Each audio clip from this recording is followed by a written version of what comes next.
Hey there, and welcome to Houston Real Estate A to Z with Amy Zebra. I'm Amy, your real estate guide, community insider, and proud native Houstonian with almost 15 years' experience in the business. Real estate isn't just black and white, it's about people, progress, and possibilities. Whether you're an investor, a builder, or just someone looking for the best this city has to offer, I've got the expert insight, real stories, and fresh perspective to help you make the right moves in both real estate and life. Let's dive in. Hi, my name is Amy Lynch Kolflat. I'm the Zebra real estate agent. I own Zebra Properties and I work out of WWII Properties. I have one of my favorite agents with me that I love working with. His name is Robert Searcy, and he is a mid-century modern specialist. Working alongside and opposite a transaction with you is always a delight. Same. Yes, so much fun.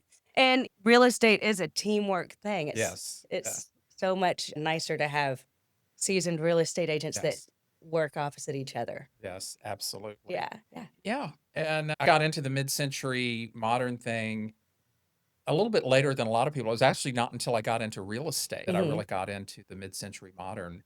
And it became a default. I was living in the old Sixth Ward, Right. where Oh, I it's, love Sixth and Ward. for Yes. people that don't know, if you've ever been to the traffic courts over there on Houston Avenue and Lubbock, which Mhm. some of us have, So for much vintage. for jury duty. But if you've ever been over there, it's that area, of course, just to the west of the traffic courts between Memorial and Washington. And I had an 1862 Greek Revival house, which had Okay. been marketed to me as like one of the oldest privately owned houses in Houston that wasn't like one of those downtown in that kind of Heritage Society park or that Right. kind of thing. Those got moved there, most of Yeah. them. Oh, yeah. And there's Yeah. kind of, I call it the architectural petting zoo down Oh, there. that's so much fun. Yes, I love that place. If you haven't been, definitely Yeah. go Yeah. and check out. You can walk through all these really old houses that have, like, from I'm a Hog's house and stuff. That's at a different location, Yeah, but yeah, but yeah. there's some great ones there, and this one that I had was built in 1862 in Houston, getting something that old. But when I was fleeing corporate America and starting real estate, I had to unload my house. Like a lot of us start our own business, whether it's real estate or something, you have to get out from underneath that house note and all of that. And when I got back into the market, I thought, I don't know if I want another bungalow because I'm going to compare it to that. And I Right. don't compare. And that's when I stumbled upon that area where I do a lot of my deals down on the southeast side, Glenbrook Valley. And there was one house in Yes. particular, which I actually just resold this past summer, this 2025, Wow. 7919 Glenview. And it was one of those mods where you walked in. It was actually built on a hilly lot, if you can believe that, in Houston. It had kind of this backyard that cascaded. Ravine Yeah, thing. that, It's that beautiful. rolled down. Yeah. Floor to ceiling glass, big high ceilings that went up. And it was just an incredible house. And that's what sort of triggered it. And I started doing more research and got involved with Houston Mod, Yes. which is that preservation organization. They have a website, houstonmod.org. And for a while, I was culling through the entire MLS, which was tedious. It was a task to pluck out the true mid-century moderns versus the more ranch style, the more common ranch style, to get the Right. true mods and create this available mod 'Cause properties the list. time period's definitely 60s. It could be anything really as early as the late 40s, like post World War II, on Okay. up through the very early 70s. Depends on who you talk to Yeah. on that one. And that's one thing I think when you're talking about mid-century moderns that a lot of our fellow agents is Right. because with mid-century moderns, everything is from that period, but everything from that period is not a mid-century modern. That's correct. Just because it's built in that time. Yeah. Yeah. And if it's these were the flat roof, the butterfly roofs that had the V shape, the angled roofs that had the clear story windows, those kind of triangular shaped windows that follow the roof line, the floor to ceiling Exactly. glass. The contemporary, the modern of that period, if it's a bay window with little Kinda like these panes. chairs. Yeah, exactly. Yes. If it's like the bay window with the shutters and the little round porch, Mhm. but that's not a mid-century. It's a mid-century, but it's not a mid-century modern. And I see Right. a lot of times in descriptions where people, it'll be a colonial ranch or something like that, and it's people are getting that wrong. So it is one specific style in that.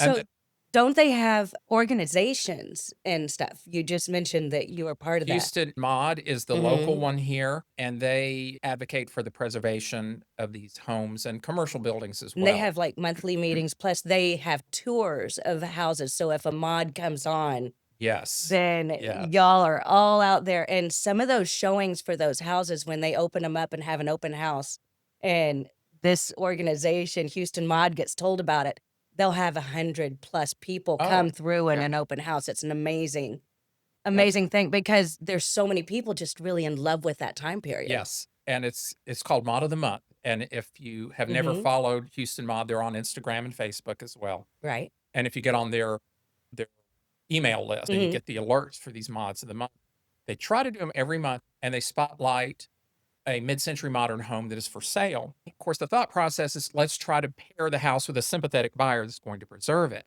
Yeah. I recently had one in Southeast Houston in Meadow Creek Village, which is almost to Pasadena, but it was a McKee and Camrath design, which for the people that are into mid-century modern, McKee and Camrath is like the biggest name out of local architects. It's to mid-century modern what like Chanel would be to couture or something. Okay. And finding one down there would be like finding that Chanel suit, that perfect Chanel suit at Goodwill. It was such a find. And we had, I think, probably about 180 people come through that open house. So yeah, there is a little bit different demand for those houses. It's a very specific. Yes, it is a target audience. Yeah. And the furniture's amazing. The finishes are amazing. I just love all the little things that are built in and insert. There's so much thought about the house as you go through it, like sound, light, and there's a real good interplay usually between indoor and outdoor spaces. They tend to, there's a few characteristics where a lot of times they tried to blend or blur the line between indoor and outdoor spaces with a lot of glass. Which is why it's the floor to ceiling stuff. Like brick walls, where it'd be an interior brick wall, and then it continues on into the exterior as a wing wall, and it just has the glass dividing it. Things like that. And a lot of them turn their back to the street architecturally. Like the street side facade, like the one that I found on Glenview, the front was nice. It was all stacked flagstone. It was pretty. But it wasn't until you got to the back of the house where it was all the floor to ceiling glass, and you got the real wow factor. And that's opposite with more traditional houses, where they put their wow factor There's facing curb the street. appeal. Exactly. Yeah, curb appeal on a mid-mod is not the top thing. Yeah, no. If you drive by and all I see is some slanty little windows, and a lot of times it's like they open up. They just blossom when you get in them and get into the rear, because they were designed more for privacy in the family. Even with all that glass, a lot of times they can be very private because of the way that they are oriented. And angled and turned and stuff. Or have atriums and things like that, which are it's just beautiful. Things. Yes. Love it. So you've got Mod of the Month and Houston Mod, and then there's magazines too. Yes. And in fact, when I'm dealing with mid-century modern buyers, when I get them, I put them on this spectrum. And I call it you're either more Dwell magazine, or you're more Atomic Ranch magazine. and by that, like the Atomic Ranch magazine crowd is more like, Viva the pink bathroom, give me that turquoise. Yeah, the oven. tile and the color. Yeah. You know, they want that original time capsule. People that are more on the Dwell magazine, I tend to classify as, they love the clean lines of the mid-century modern architecture, but they're more inclined to, I'm going to put in that sleek new modern kitchen, the contemporary finishes in the bathrooms. They're into more of that. So there's a spectrum on there as far as what different buyers and different people like. And then I think too, when people are looking, if people are in the market, there are certain truths that people have got to get. The inventory continues to shrink. It does. Houses get torn down left and sideways. Oh, which is horrible. So that's the historic preservation side of it. And to have a house historically designated and put on the list, because you and I both deal with historic homes, a lot of them. Yeah. And because I do a lot of historic, you do historic, but specifically in that time period more than all. You do it all. Yeah. What was it? We'll do a deal. If it's got a roof and a willing buyer, we'll do it. These girls got to eat. And we'll chase that dollar all around town. It's fine. But yeah, I think what is sometimes frustrating with dealing with people, frustrating for the buyers, and 'cause we want to find people that house that they're going to fall in love with. But one thing I think a lot of times people come in to that market and they don't understand because it is a shrinking inventory as houses get Right. torn down, especially in areas like Memorial Bend or Meyerland, where you've got the Meyerland, there's 3 historically designated oh, ones, I are there? believe. Yeah, That's it. yeah, I mean, think about how many are in there. yeah. There's a ton in There's a there. ton of flat-roofed, beautiful houses, and yes, people like to tear them down and put McMansions up. And since the inventory is Yeah. shrinking, and then some get what I call remodeled with a U, remodeled beyond recognition, that happens. And people have to be cognizant of some of the challenges if you're going into that market. And the It's first thing I gonna always have tell upkeep. people, yeah, the first thing is you have to go where the houses are. Mhm. And a lot of times you get people, Glenbrook Valley. yeah, Glenbrook, Love that Meyerland, neighborhood, yes. Westbury, any of these Westbury has areas. got a bunch, yes. And sometimes they'll get people, they'll be, oh, I want this piece of Palm Springs, but I want it in Montrose or I want it in Heights. And it's no, those neighborhoods were going through actually cycles of decline, Mm. 50s and 60s. People weren't building big mod palaces in those Right. areas. And Well, so, those are bungalow spots. yeah, exactly. Yeah. And we love bungalows too. But yeah, you're not going to find those mid-century moderns. There's certain locations you're just not going to find them. And there's some really notable buildings right next door to Rice University. Yes. You've got the First Christian Church mid-mod, Yes. beautiful sanctuary, beautiful layout, and then a Temple Emmanuel right across the street from it. Which is a McKeon Camrat. There which he the is. same architect, Yes.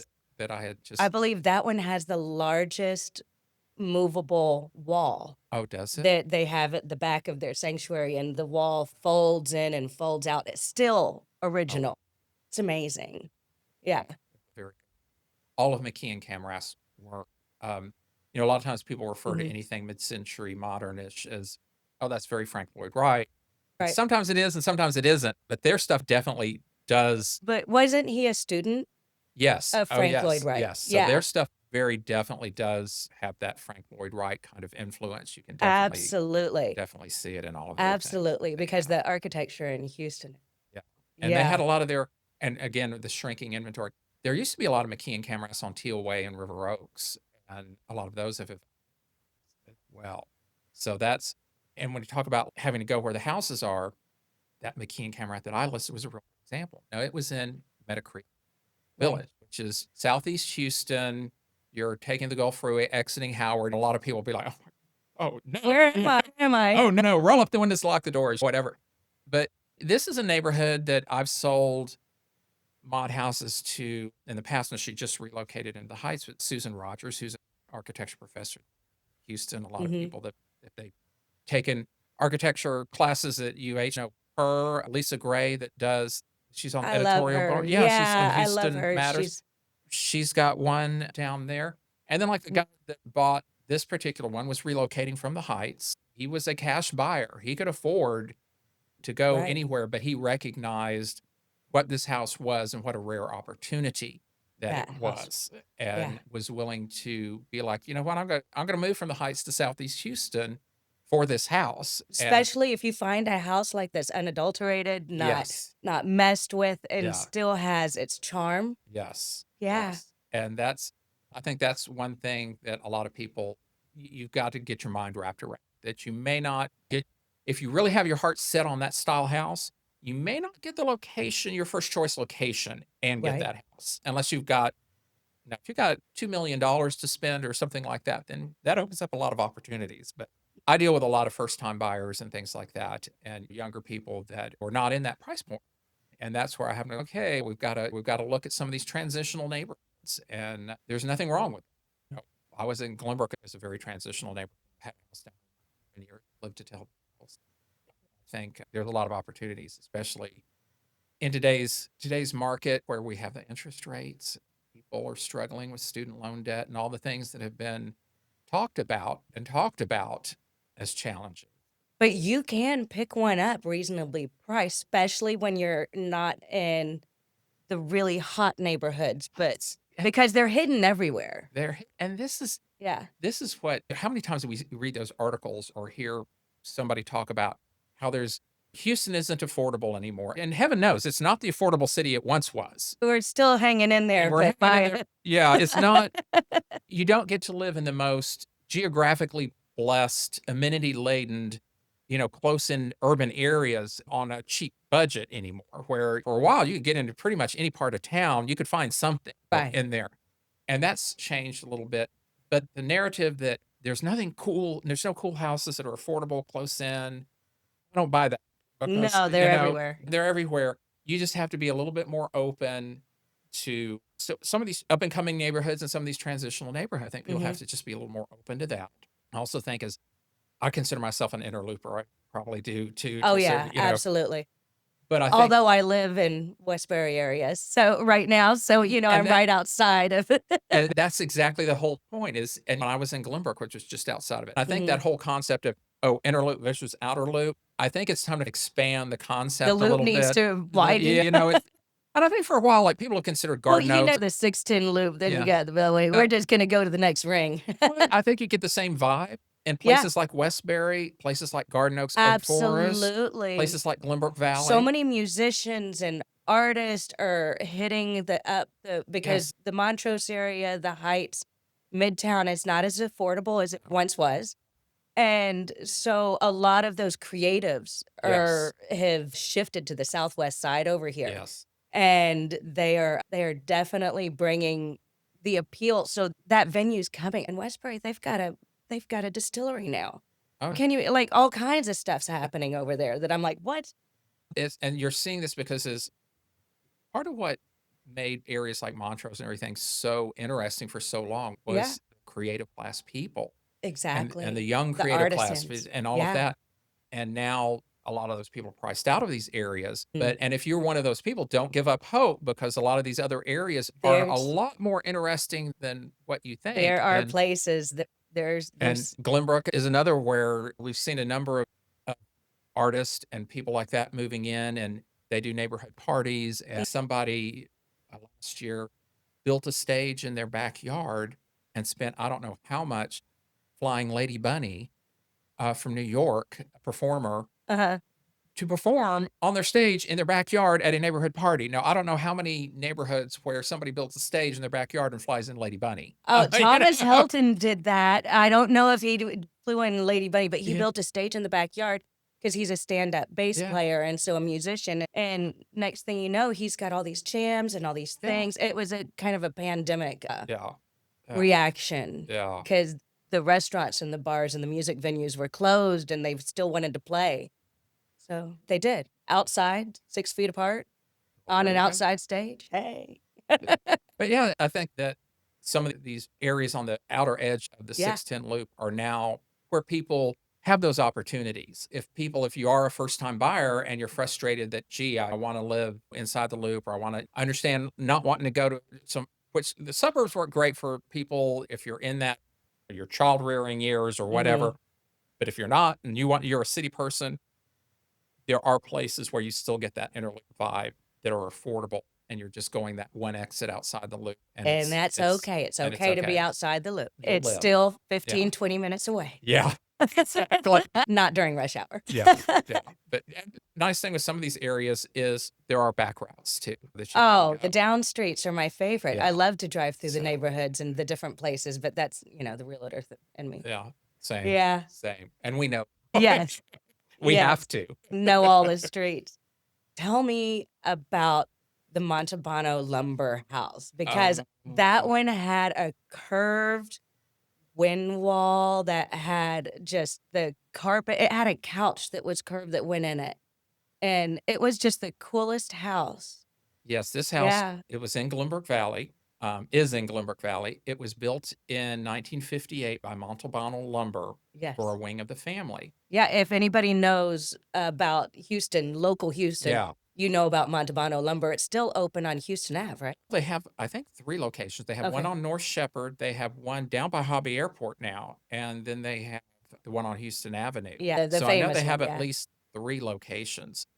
The grandson of the original owner, who Mm. an architect and executive at PBK firm, had actually bought it back a few Mhm. years ago and had moved a lot of the original furnishings back in the house. Which was amazing. Well, this house, it was built in 58. That was 73,000, and somebody at Houston Mod that had done the research had told me That was something like 7 times the cost of the average Houston home at that time. So this would be like a $2 million house. It was a very expensive house. Just built down in Glenbrook Valley. Yeah, and because back in that day, when all the old Italian families lived down there, like the Carrabba's, Mandolas, Bonos, Trinellas, some of those houses close You're to the saying some bayou. really, Oh yeah, really Johnny Carrabba's big grew up down there and families. all of Yeah. that.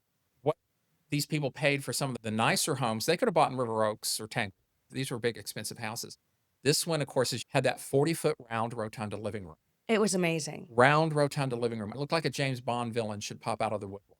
You know? It was so cool. It really was And it had the that coolest round, house. that round fireplace, Yeah. that flagstone, see-through with the breeze block wing walls on either side of it. Yes. And it was very well maintained, but largely untouched. It did sell to somebody that I think was probably more on the Dwell magazine side of the thing. Oh, yeah. I think some of that breeze block partition walls were taken down because I saw breeze block stacked in the carport one day, and I'm kind of like, I don't want to know. I don't want to know. Oh, I don't want to know. I oh. don't want to know. Because historically designated homes, which this one is, Yeah, it protects the exterior it's from on paper.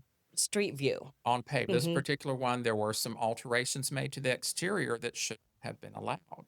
The city has been amiss in enforcing that portion. So It was the front door. Yeah. gorgeous double door. Yeah. And now it's got something that's a bit more generic. Yeah. And that's what they wanted to do.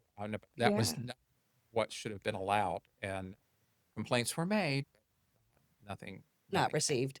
Yeah. Yeah. Not at all. Yeah. That's a whole other scandal. The drama. But yeah, so when you buy a historically designated home, what you can see from the street view as you're driving by Yeah. on the exterior Yeah. is what is actually protected. Yeah, in Glenbrook Valley is a historic district. It's the city's largest historic district. Mm. Supposedly is, I think the quantifier is the world's largest locally designated post-World War II historic district. In theory, if the protections were enforced to the letter of the law, it does not regulate paint colors. It does not regulate landscaping or fencing or anything on the interiors or really the back of the houses. It's the street side. Now, somebody's building an addition and they want to build a 3-story addition on the back of the house. Yeah, if it starts becoming visible in the front, things like that. There are some. They had that a lot in the Heights because the Heights Yeah. has got all those designated historic spaces, like 6th Ward that you mentioned Yeah. originally. But it doesn't do anything with the interiors. You can do Then whatever you you have want. to, when you do the add-ons, because a lot of these families Yeah. now, we need more space. Yeah. We are looking for a bigger primary, Yeah. a bigger, Yeah.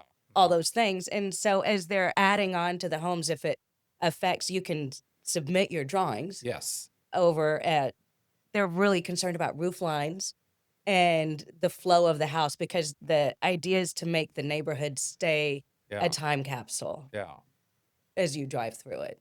And know, and that's how they do. And Mhm. unfortunately, in Glenbrook, they have not enforced, and there's been some changes.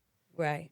And in some cases, what gets me is there was one that was a mid-century modern. It was or there's another category that called mid-century modest, and this was that where it was not a real big house. It was not one of the showy ones like the Monte Bono house. It was one of the more Mhm. modest ones in there. But I love it. Mid-century modest. mid-century modest, Yeah. it's a thing.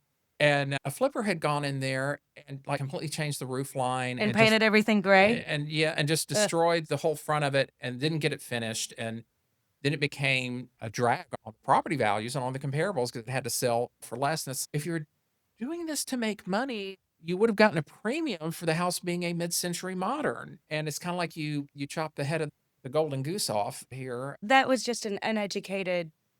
It's Flipper. I would Yeah. like to class for flippers. It's like everybody doesn't want the gray. No. I think there's a rebellion against. I think people are really big. They're like that whole trend right now about being a maximalist Yeah. in different things instead of a minimalist because everything has been gray. Everything has been clean slated for so many years that now it's starting to, everything's so neutral. Yeah. They're like, where's my pop of color? Where's my accent wall?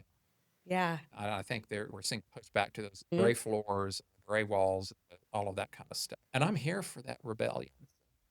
I am too because I'm an artist as well. I'm Oh. a zebra girl. Yeah, I am out there like going, oh, let's change it and make it Yeah, unique to me and show some personality. exactly. Yeah. The other component to we talk about the mid-century moderns, and oftentimes what's left out of the discussion is the more humble ranch home. And I think a lot of times those get overlooked. I love a good And ranch. yeah, the thing about the ranch houses is if you are a mid-century modern person, Mhm. so long as it's not too traditional, if you get just more of a mid-range ranch, if you have the right front door, if you have the right color scheme and all of Right. that, you can bring out a little bit more of that mod flavor in them. You And can. so many times on the interiors, they have many of the same characteristics. A lot Mhm. of the ones, the ranch houses that I see, they'll have the poured in place terrazzo floors, or they'll have the giant Yes. fireplace wall where the whole I wall is brick or love terrazzo flagstone, floors. the vaulted ceilings in the den, Yeah. or floor to ceiling glass across the back. A lot Right. of ranch houses will share many of these Mhm. characteristics. Or just like a whole bunch of French doors across the back, Yes. which is a nod to it. Yes. It's And the beautiful. other thing is if you're not like, okay, I'm not living, breathing, and eating mid-century modern. I like a few mod pieces, but Mm. my tastes are more eclectic. And sometimes when it comes to decorating a house and furnishing it to your own personal style, sometimes a ranch gives you a little bit longer leash, I think, To design wise, to Yeah. kind of bring in some more traditional pieces. And gee, I have these Right. heirloom things I inherited from grandma, and I love them. I'm not getting rid of them. And you can incorporate them in your decorating scheme. And I think sometimes the ranch houses get overlooked as in favor of the mods. I think a lot of times people that maybe they aren't into mid-century modern at all. They're like, I'm a bungalow person. I want a cottage. I want these pre-war houses with the wood Yeah. floors and the big windows and this and that. A lot of times there's some of the and it depends on the builder, it depends on the neighborhood, Right. but there are a lot of plain old ranch houses that aren't so plain that you go Oh, in no. and they have a lot of character. Yeah. They have wood floors. They have poured terrazzo. I've had ones Yes. with flagstone floors. Yes. They could have vaulted ceilings, and some of them have the bars and the wet bars, and the cool vintage tile bathrooms.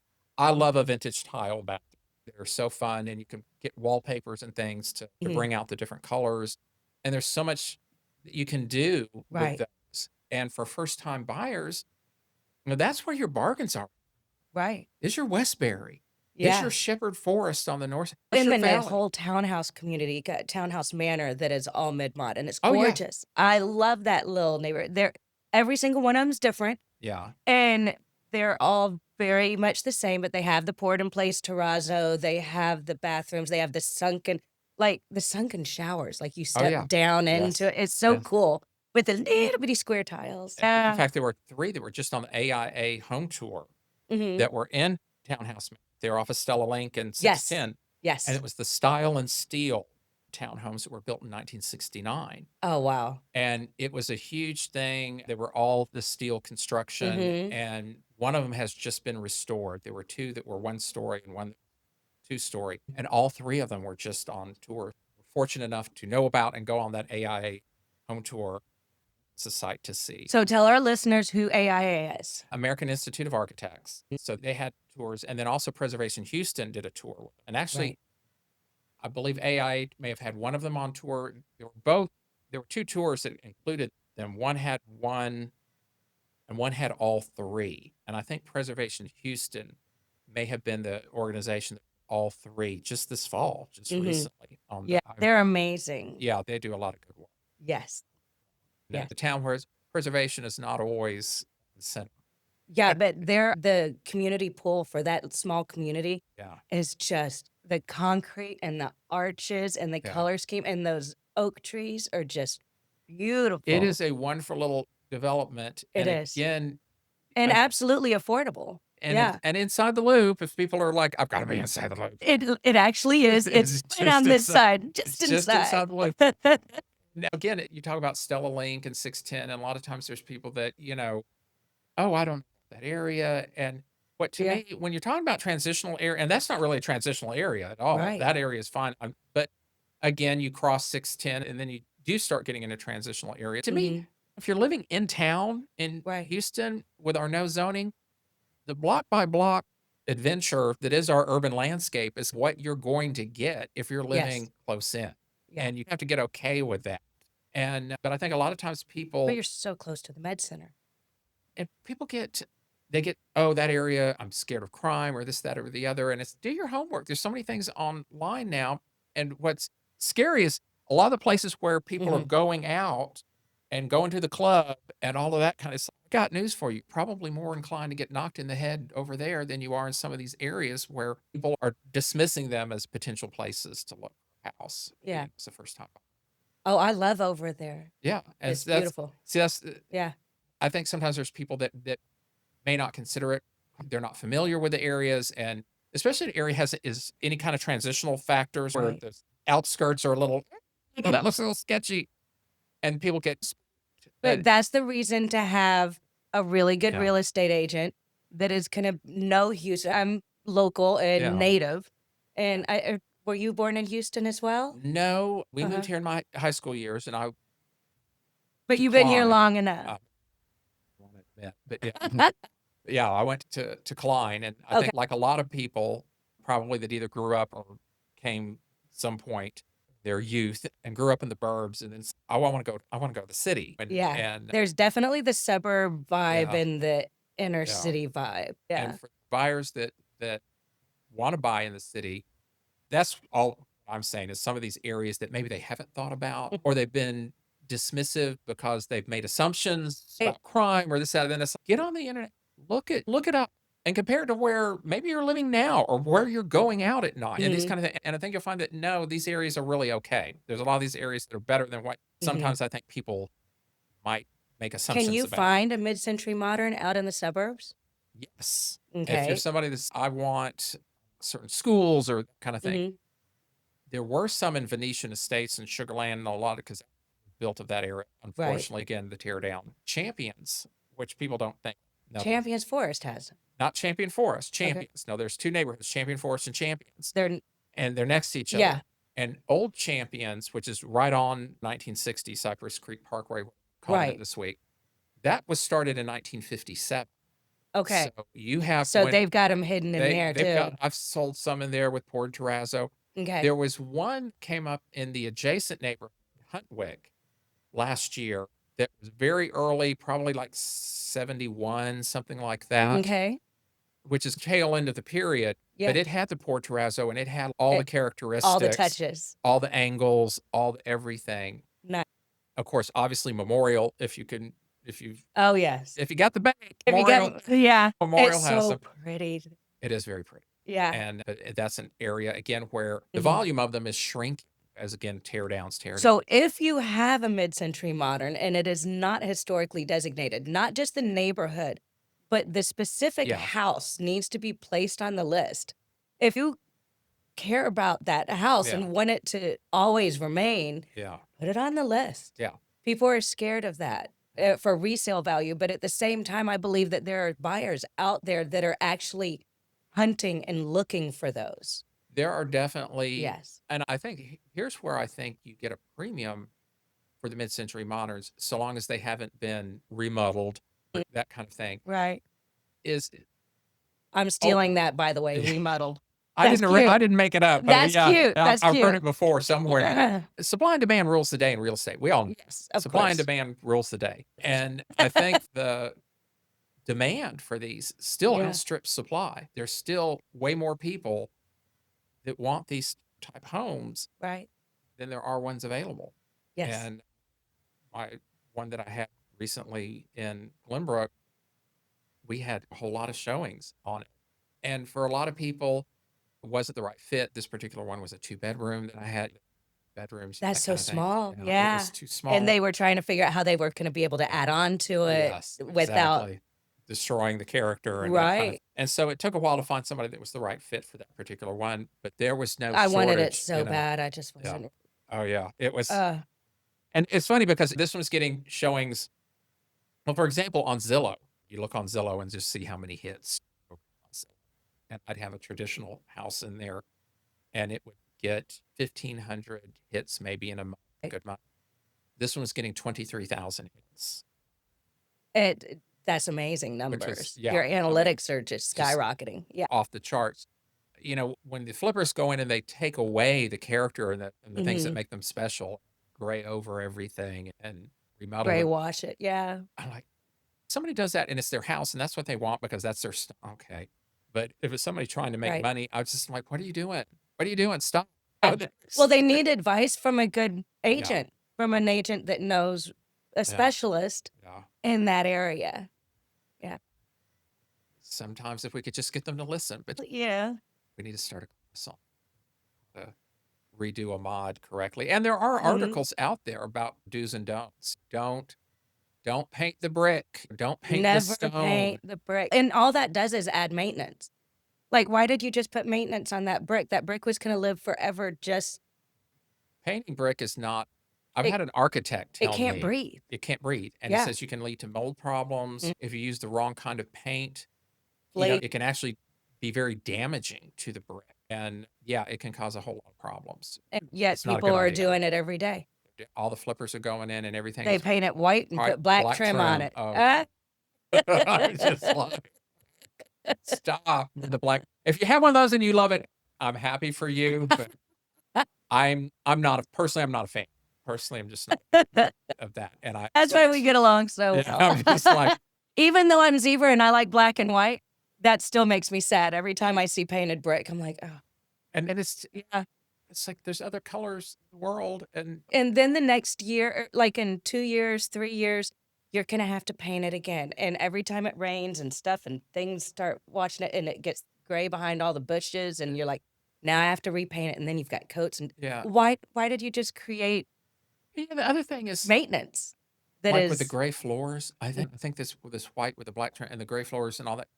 It's got to be like the avocado green and harvest gold of this generation. It It's is. going to be very dated at a certain point where it's, oh, okay, you redid this during that. Oh, that's 2023 or something. Right. And Right. if somebody likes it and that's what they want to do, but it's your house, then by all means you do you. But I think in the market but if you're a flipper and you're doing this to try to make money, and especially if you've got a mid-century that you're doing this to, then yes, I think you're making a huge mistake.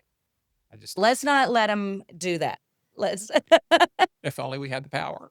Robert, thank you so much. Okay. I learn so much from you every time we get together and chat, and I just can't wait until we do another deal together. And I'll bring a beautiful, because I've sold mid mods Yes, with you, just like yes. you. We are both in that. Yeah. There's few and far between agents that are really Yeah. touching the historic and just embracing the Houston like that. And it's a pleasure to work with you and Yes. know you. You too. Yes. Absolutely. Yes. Thank you for being Well, thanks my for having me on first here. guest. I'm honored. Yeah.